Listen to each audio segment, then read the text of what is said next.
రోజు అందరూ ఫ్యామిలీస్ తోటి కూడి వచ్చిన అందరికీ నా వందనాలు. ఇప్పుడు అఖిలన్న వచ్చి మనల్ని VBS కొరకు విజ్ఞాపన ప్రార్థన చేస్తాం. ఇన్ని దినములు మమ్మల్ని కాపాడినందుకు వందనాలేసా. VBS 2 దినములు మమ్మల్ని కాపాడినందుకు వందనాలేసా. VBS టీచర్స్ మాకు మంచిగా పాటలు, డ్యాన్స్, వాక్యాలు నేర్పించినందుకు వందనాలేసా. VBS టీచర్స్ అందరినీ దీవించండి సార్. వచ్చిన బిడ్డలందరినీ కాపాడండి సార్. పాస్టర్ తాతయ్య పాశరమ్మ ఆరోగ్యం కాపాడండి సార్. పాస్టర్ తాతయ్య చెప్పే వాక్యంలో మీరు మంచిగా వినాలి సార్. సన్నిధిలో ఉన్న పెద్దవాళ్ళని కాపాడండి సార్. యూత్ అన్న వాళ్ళని అక్కడిని మీ మార్గంలో నడిచేటట్టు చూడండి సార్. దేశంలో ఉన్న వాళ్ళందరినీ కాపాడండి సార్. Please sir. దేశంలో ఉన్న అనారోగ్యంతో ఉన్న వాళ్ళందరినీ ఆరోగ్యం తెచ్చేయండి సార్. అదేవిధంగా మా సన్నిధిలో ఉన్న వాళ్ళు అనారోగ్యంతో ఉన్న వాళ్ళని కూడా కాపాడండి సార్. మా సన్నిధిలో ఉన్న వాళ్ళన్ని కుటుంబాలను దీవించండి సార్. అదేవిధంగా మా కుటుంబాన్ని కూడా దీవించండి సార్. ఈ చిన్ని ప్రార్థన దేవుడు దీవించిన కారణం. ఇప్పుడు మన మధ్యలోకి సండే స్కూల్ స్టూడెంట్ ప్రియాంశ్ వచ్చి VBS మెసేజ్ చెప్తాను. స్టేజ్లో నేను టెస్ట్ మనీ చెప్పబోతున్నాను. మొన్న మాకు VBS జరిగింది మా స్కూల్లో 3rd డే. అందులో మాకు క్విజ్లో 2nd ప్రైజ్ వచ్చింది. నాకు ఈ సమయం ఇచ్చిన పాస్టర్ తాతయ్య ప్రేజ్లా, ససియర్ పాస్టర్ గారికి ప్రేజ్లా, సునీల్ ఈరోజు గెస్ట్ వచ్చిన సునీల్ గారికి ప్రేజ్లా. నా మెసేజ్ ఏంటంటే మన థీమ్ గ్రోయింగ్ లీడర్స్. మన బైబిల్లో చాలా మంది గ్రోయింగ్ లీడర్స్ ఉన్నారు. ఈరోజు మనం మోసెస్ గురించి మాట్లాడుకుందాం.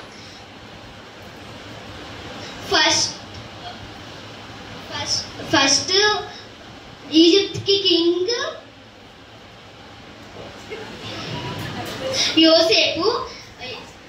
యోసేపు ఉన్నప్పుడు చాలా మంది ఇజ్రాయేలీలు ఉన్నారు. మళ్ళీ యోసేపు ముసలోడు అయిపోయి అతను చనిపోయిన తర్వాత యోసేపుకి తెలియని రాజు ఫరో వచ్చి మన ఈజిప్ట్ రాజ్యాన్ని చూసుకునేవాడు.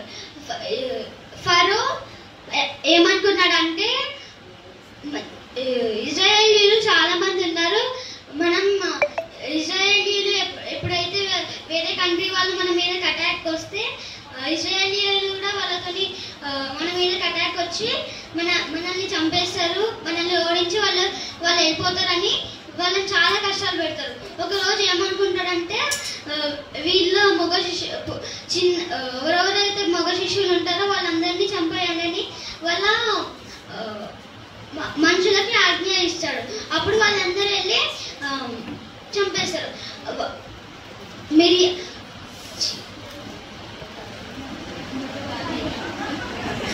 యోకాబేద్ ఇంకా అమ్రామ్ అని ఇద్దరు ఉంటారు. వాళ్ళకి ఇద్దరు ఉంటారు. ఒక చిన్న బాబు పుడతాడు. వాళ్ళ మమ్మీ 3 months అని దాస్తుంది. ఫస్ట్ ఆ బాబుకి అన్నయ్య ఉన్నారు, మిరియాము, అహరోను. వాళ్ళ మమ్మీ ఒకరోజు అతన్ని ఒక పెట్టెలో పెట్టి నీళ్ళలో వేస్తుంది. వేసినప్పుడు అక్కడికి రాణి వచ్చి స్నానం చేస్తుంటే వాళ్ళ కన్యకల్ని కూడా తీసుకొని వస్తుంది. ఆ కన్యకలతో ఆ బుట్టలో ఏముందో చూస్తుంది. అప్పుడు చిన్న బాబు ఉంటాడు.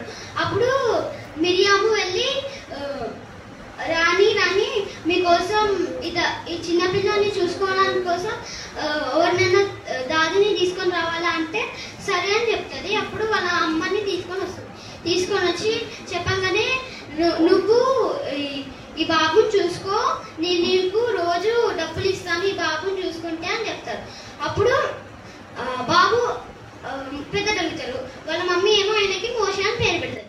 ఆయన ఈజిప్ట్కి వెళ్ళిన తర్వాత అక్కడ ఒక హిబ్రూ వాడు ఇంకొక ఇశ్రాయేల్ వాడు పోట్లాడుకుంటూ ఉంటే అతను మోషే వెళ్ళి ఈ హిబ్రూ వాడిని చంపేస్తాడు. నెక్స్ట్ డే ఇజ్రాయేల్ ఇంకో ఇజ్రాయేల్